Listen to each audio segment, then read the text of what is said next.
Acaste Bresciani. Acaste Bresciani, June 22, 1882, March 2, 1969, was an Italian religious figure and author.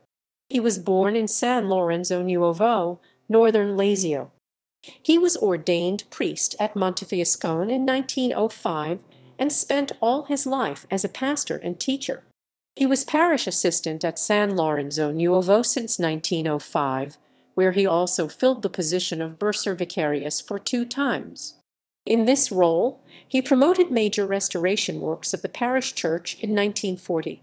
Examiner and judge of priests, he was teacher in the seminaries of Montefiascone and Cosenza. An accomplished poet in Latin, his compositions have been internationally acknowledged.